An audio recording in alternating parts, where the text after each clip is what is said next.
On Global TV News Prime, Presidency urges states to domesticate senior citizens policy. British envoy pegs Nigeria-UK trade at £7 billion. On the foreign scene, Gaza truce talks expected to resume in Egypt. And in sports, referee to wear head camera in Premier League match. Hello and welcome to all our viewers in Nigeria and around the world to News Prime on Global Television. We're live in the nation's capital, Abuja. I'm Wee Agmofegwe. Tonight we'll begin by telling you President Bola Tinubu has reassured that his administration will continue to put in place policies aimed at industrializing Nigeria. A statement by Special Advisor to the President on Media and Publicity, Ajiro Ngalale, says President Tinubu disclosed these when he received a delegation of the African Association of Automotive Manufacturers and the Nigerian Automotive Manufacturers Association. The President, represented by his Chief of Staff, Femi Gbajabiamila, met the members led by Minister of Industry, Trade and Investment, Doris Uzoka Nite, in Abuja. President Tinubu urged the associations to look into producing vehicles that would be affordable for all categories of Nigerians as government rolls out consumer credit for millions of citizens to purchase vehicles and other essential goods and services. First Lady Senator Oluremi Tinubu has commended Second Lieutenant Olochukwu Owowo for emerging the first Nigerian female cadet to graduate from the Royal Military Academy, Sandhurst, in the United Kingdom. The President's wife, who received Owowo, led by Major General John Ocha, the Commandant, Nigerian Defense Academy, NDA, to the State House, described her achievements as outstanding and divine. She also commended the Nigerian Army for giving a female the chance to excel, encouraging the nation's youth to emulate Owowo's resilience and cautioned them to desist from being destructive, lousy, and problematic. The National Examinations Council, NECO, says it has digitized the recruitment process for examination supervisors and assistant supervisors for the Basic Education Certificate Examination and the Senior School Certificate Examination, SSCE, both internal and external. The digitization seeks to check sharp practices in the recruitment process as well as to enhance efficiency and effective service delivery. The digitization process, which involves migration from the manual recruitment of supervisors and assistant supervisors to online system, would ensure that supervisor nomination forms, appointment letters, and supervisor e-photo albums are generated online. Senior Special Assistant to the President on Sustainable Development Goals, Adejoke Orelokpe Adefolire, has called for considerable attention to the welfare and development of senior citizens across the country. He made this appeal during a strategic partnership meeting with a delegation from the National Senior Citizens Center, led by the Director General, MM Omokao. Orelokpe Adefolire highlighted the importance of integrating the National Senior Citizens Policy at the sub-national level to ensure more effective implementation and support for elderly citizens. The call for greater attention to senior citizens comes amid growing concerns over issues such as access to healthcare, social inclusion, and economic support for the elderly, which have been exacerbated by various socio-economic factors. In a bid to achieve the zero malaria target in Nigeria, the federal government has emphasized the need to move from idealism to pragmatism. Coordinating Minister of Health and Social Welfare, Dr. Mohammed Pate, stated this at the Ministerial Roundtable meeting on rethinking malaria elimination in Nigeria held in Abuja. The meeting was aimed at providing stakeholders the opportunity to assess the current malaria situation in the country, evaluate the effectiveness of the existing tools in addressing the malaria scourge, and rethink the approach factors facilitating or mitigating the progress towards the elimination of malaria in Nigeria. In the fight against cross-border banditry, the Nigerian armed forces have apprehended a notorious Nigerian bandit kingpin known as Kachala Mai Daji near the border town of Ilela in Niger. According to Zagazola Makama, a security analyst and counterinsurgency expert, Kachala Mai Daji has left a trail of terror and devastation across northeastern Nigeria over the past decade. Kachala Mai Daji was captured by Nigerian forces as he attempted to rustle livestock across Nigeria-Niger border. The Judicial Commission of Inquiry set up by the Kano State government to investigate causes of political violence and missing persons from 2015 to 2023 has solicited the assistance of the media in achieving its mandate. Chairman of the panel, Zuwaira Yusuf, made the appeal while delivering her speech at the inaugural sitting of the commission in Kano. Justice Yusuf told journalists to report the activities of the commission with utmost professionalism by being fair and factual on its proceedings. The Federal Airports Authority of Nigeria FAN says it has concluded plans with the Office of the National Security Advisor to reduce the number of security checkpoints at the country's airports. This follows complaints by travelers who have bemoaned the delays caused by multiple physical security checks. The managing director of FAN, Olubunmi Kuku, said the agency and the Office of the NSA have agreed to carry out short and long-term measures to address the issue. Part of the measures, he says, will include the creation of a joint coordination room where all the agencies can perform the necessary checks by monitoring CCTV cameras. Let's take you to Nigeria's northeast now, where Adamawa State government has closed down public and private schools following the outbreak of measles in the state. The closure notice was contained in a statement signed by the permanent secretary in the Ministry of Education and Human Capital Development, Aisha Umar, in Yola, the state capital.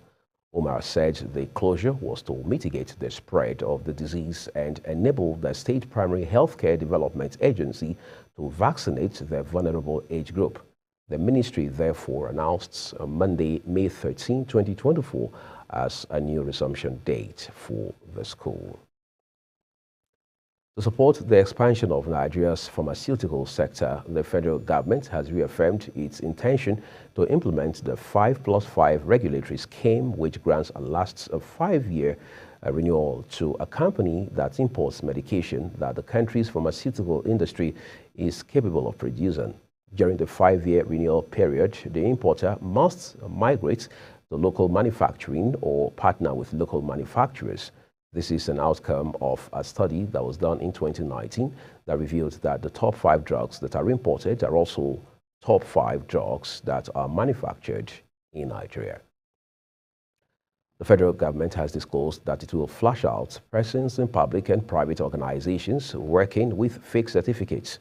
Minister of Education, Professor Tahir Mama, disclosed this when he received the reports of an interministerial investigative committee on degree certificates mailing from the chairman of the committee, Professor Jubrila Amin. Maman, who expressed sadness over what was uncovered during the investigations, said the ministry would work with relevant agencies to sanitize the education sector and rid it of any fake tendencies. While noting that the ministry is determined to take steps to sanitize the system, he vowed to take decisive actions to ensure standards are enshrined in the system.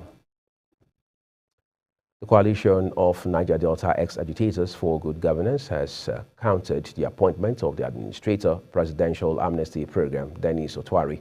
At the World Press briefing in Abuja, the group said the announcement was not in favor of Ijaw Nation and the Niger Delta at large. Samuel Odi tells us more.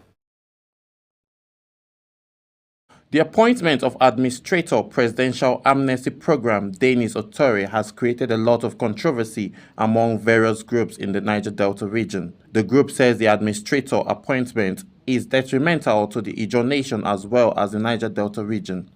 His appointment is not in the interest of the entire Ijaw Nation and Niger Delta at large due to the following reasons. Number one, his appointment was influenced by an avaricious interest who subverted the struggle as his personal entity at the detriment of the entire Ijaw Nation and Niger Delta at large. Two, the Ijaw Nation is currently enslaved as a result of one personal desperate attempt to seize everything for himself.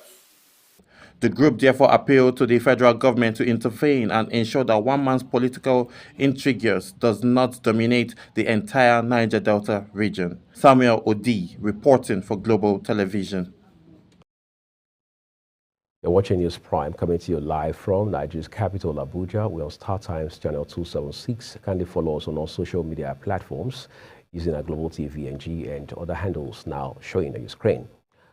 When News Prime returns, Envoy says trade volume between Nigeria and the United Kingdom stands at £7 billion. We have these and other stories for you right after this short break. Do stay with us.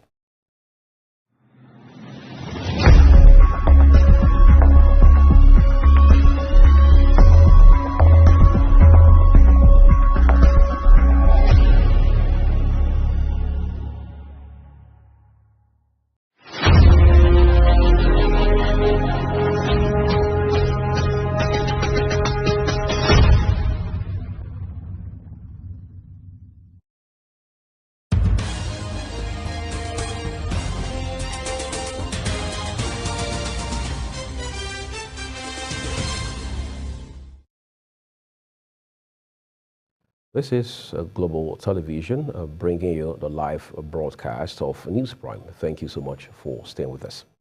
On the foreign scene, Britain's ruling Conservatives have braced for further losses in local elections, their worst results in recent memory and a key test before a general election to be held by January. Israel's military has called for the evacuation of Palestinians from eastern Rafah ahead of a ground invasion of the city. This is as Gaza aid officials said Israeli jets struck two areas where the warning had been issued. The evacuation call followed intensified disagreements between Israel and Hamas over the Islamist group's demands to end the 7-month war during weekend talks in Cairo. Consultations between two other mediators, the United States and Qatar, were expected today in Doha, but state-linked media in Egypt said negotiations had stalled after a rocket strike killed 4 Israeli soldiers yesterday. Israeli Prime Minister Benjamin Netanyahu has vowed to send ground troops in against Hamas fighters in Rafah, regardless of any truce and despite concerns from the United States, other countries, and aid groups.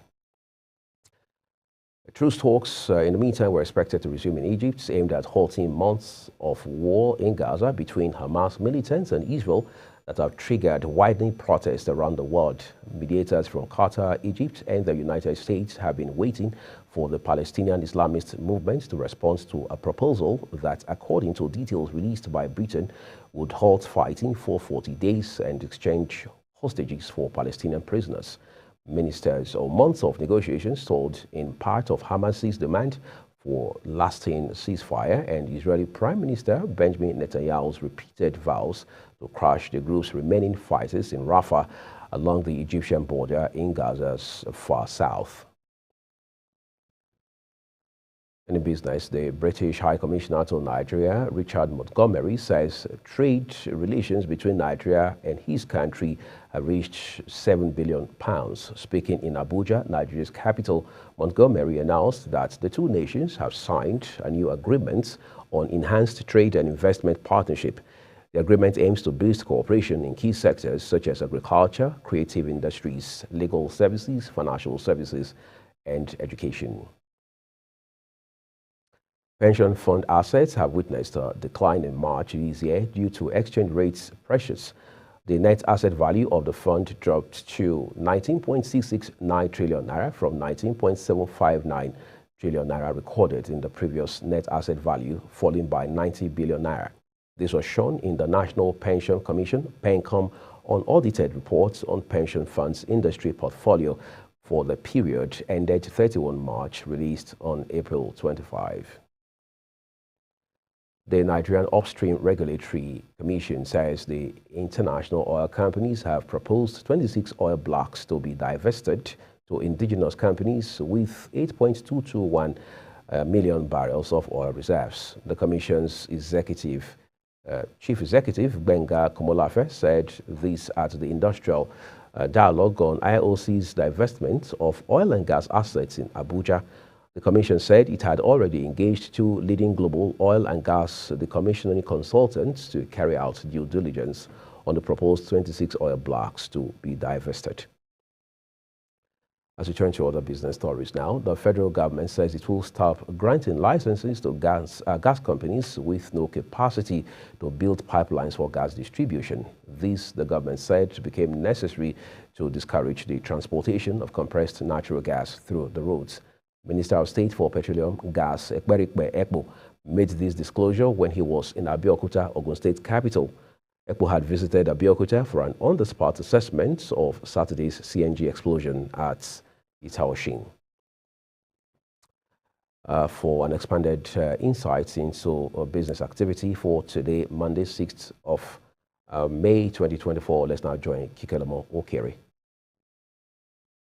Hello and welcome to Business Report on Global Morning. Data from the National Pension Commission have revealed that Nigerian Pension Fund assets dropped marginally to 19.669 trillion naira for the period ended 31st of March 2024. This represents a marginal decrease of about 0.45% when compared with 19.759 trillion naira reported as net asset value in February 2024. This was contained in the Commission's monthly report for March 2024 released by PENCOM. The data further reveals that investment in FGN security continues to dominate portfolio allocation with about 12.200 trillion naira, that is 62.03% of total net asset value. Pension fund also allocated 2.058 trillion naira to corporate debt securities and 1.779 trillion naira to money market instruments. Investment in ordinary shares of local companies rose by 8.72% to 2.082 trillion naira from 1.915 trillion naira in February.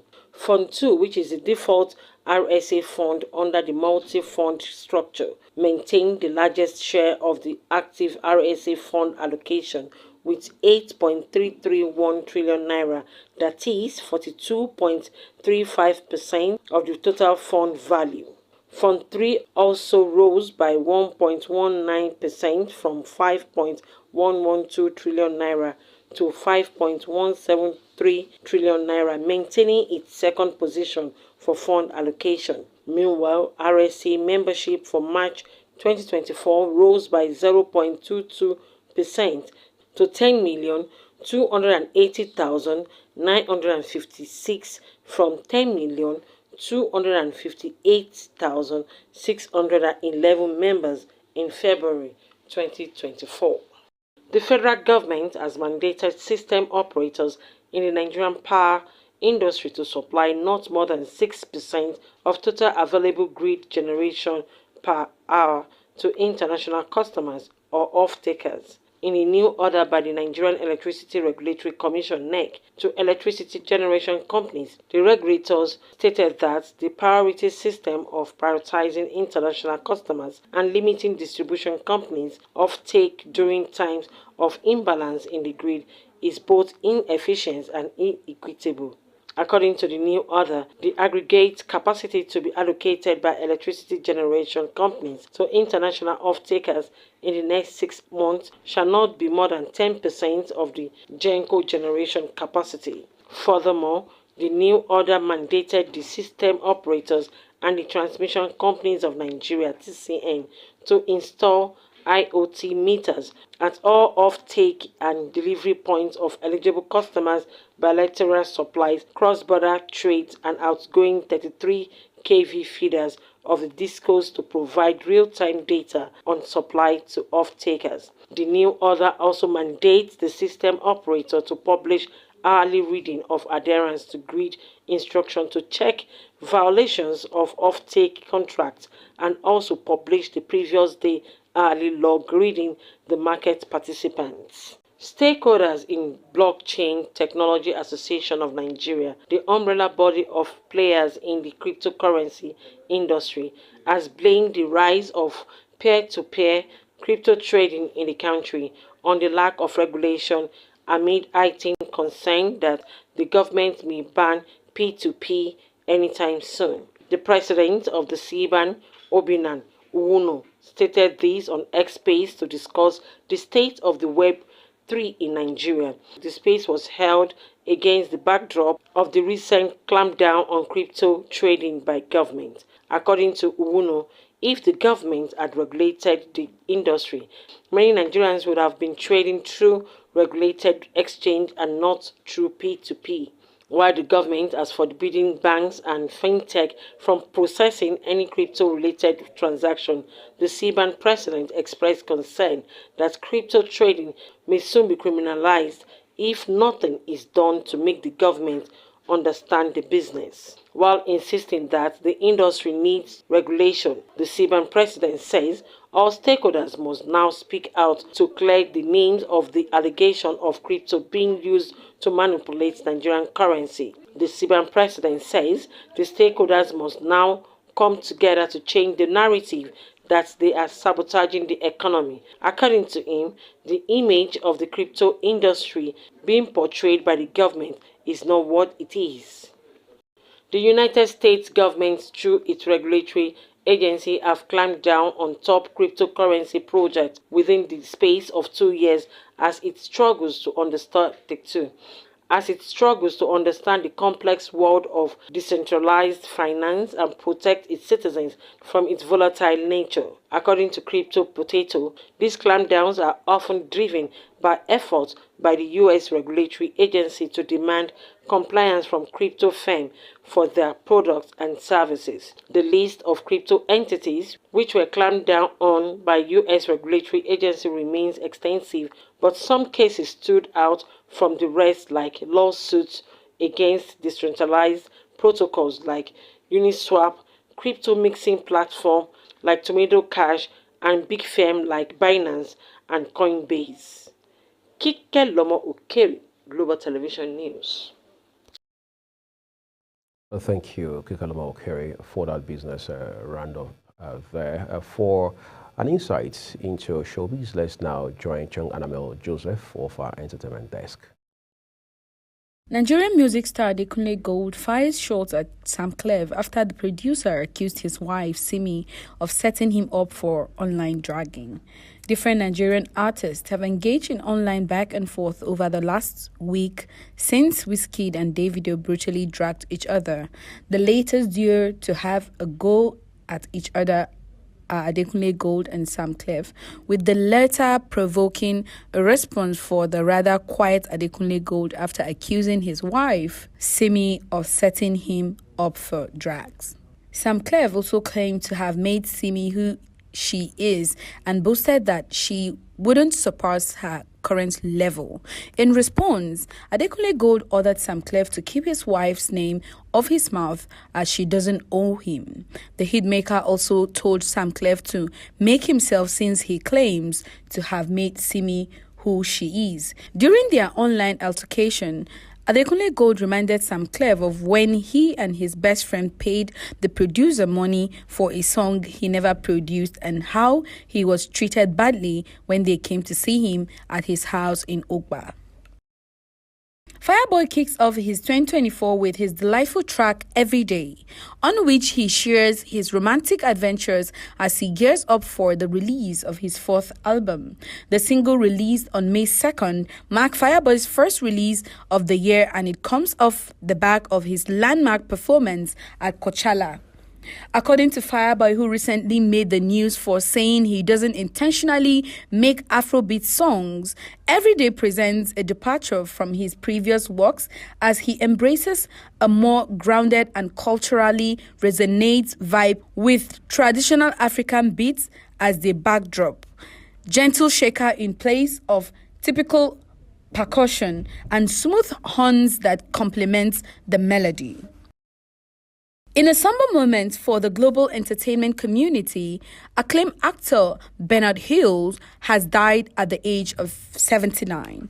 Known for his captivating performance in blockbuster hits like Titanic and The Lord of the Rings, Hills' passing has left an irreplaceable void in the hearts of movie lovers worldwide. Hill, whose talent transcended borders, enchanted audiences with his portrayal of Captain Edward Smith in the iconic 1979 film Titanic. His commanding presence and emotional depth brought to life the tragic tale of the ill-fated ship earned him admiration and respect from fans and critics alike. May his soul rest in peace. Chung Annamel Joseph reporting for Global TV News. Thank you, Chung Annamel Joseph. Let's take you to the ever exciting world of sports now, where the Universal Boxing Organization, UBO, has conferred the prestigious title of Boxer of the Month for April 2024 on Nigerian boxing sensation Rashid Idowu, following his remarkable victory in a highly controversial bout in Accra, Ghana.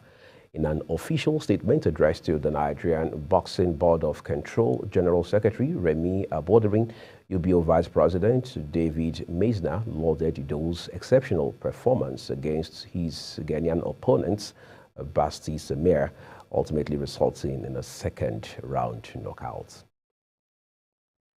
Two more Nigerian relay teams, the men's and women's 4x100-meter squads, have secured automatic qualification for the Paris Olympics after making the best use of their second chances at the just concluded World Relays in Nassau, Bahamas. The women's 4x100-meter team, led by Nigeria's 200-meter indoor and outdoor record holder, Favor Ofili, secured their passage to Paris first. The quarter of Justina Eyakbo-Beya, Ofili, Olayinka Olajide, and Tuma God Bless displayed impressive teamwork, stemming to victory in a time of 42.71 seconds, booking their spots in the 2024 Olympics. Ofili blazed through the second leg, putting Nigeria in a strong position with reigning National Sports Festival double sprint champion Tuma God Bless anchoring the team home in first place ahead of Switzerland, who claimed the second automatic ticket in the third qualifying heats. Officials have announced that referee Jared Gillett will wear a camera during Premier League match between Crystal Palace and Manchester United. The Premier League stressed footage from the camera will not be broadcast live, but rather used as a part of a program to be shown later in the year that aims to offer further insights and education into the demands of officiating in English football's top flights. For more on sports, let's now join Anthony Momodu of our sports desk. To sports news update. Nigerian quarter-miler Chidi Okezie has again warmed the hearts of Nigerians with his inspiring run in two races at the World Relays in the Bahamas, which secured a mixed 4x400 meters and men's 4x100 meters relay sports for Nigeria at the Paris 2024. In the wee hours of Sunday, the 30-year-old produced the fastest split in the two races to punch Nigeria's ticket on the day one of the World Relays. He ran the third leg of the mixed 4x400 meters relay team with the fastest overall split of 44.78 seconds to overtake the USA and hand over the batting to Elo Joseph, who ensured Nigeria finished second with the time of 3 hours 13 minutes 79 seconds, which automatically sealed their spot at the Olympics for the second straight time. Tennis power couple Stefanos Tsitsipas and Paula Badosa have split up. The latter confirmed in an Instagram post from supporting each other's careers fervently online to posting regular updates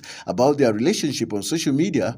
Badosa and Tsitsipas fast became tennis' most loved couple in the eyes of the fans, but now their relationship has fallen apart. Since the early days of their romance, Badosa has struggled with injuries that left question marks over the future in tennis. Tsitsipas was supporting the Spaniard during her recovery, as she did with him, but the couple have now revealed that the relationship is now over between the two of them. Badosa took to Instagram to break the news to her supporters as she asked for privacy for the pair during the breakup. Prior to the announcement, they had a joint Instagram page and boasted over 87,000 followers, but now the account has been taken down with pictures of the pair remaining on their individual pages. Although their followers will no doubt be disappointed with the news, the pair are hoping their privacy is respected in the wake of their split.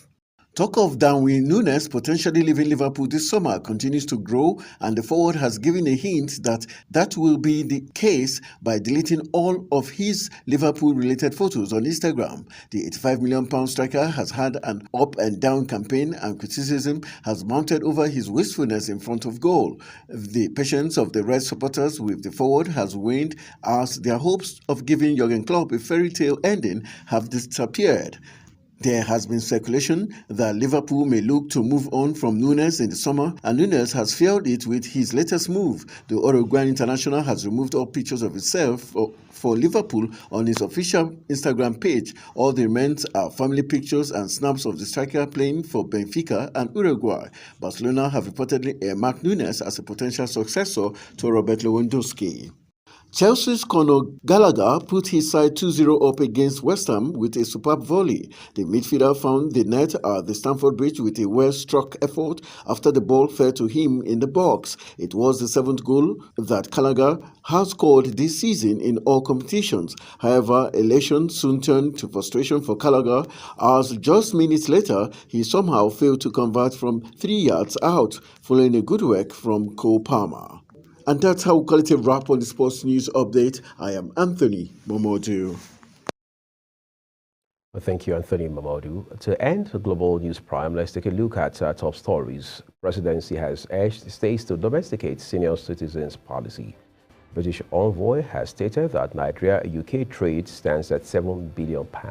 On the foreign scene, Gaza truce talks expected to resume in Egypt. And in sport, we told you a referee will be mandated to wear head camera in Premier League match. And that's it on News Prime, and it came to you live from Nigeria's capital, Abuja. We are on Star Times, channel 276. Kindly follow us across all our social media platforms using our Global TVNG and other handles as you now see on your screen. I'm Uyag Mofwegwe saying a very big thank you to you for watching. This is Global Television.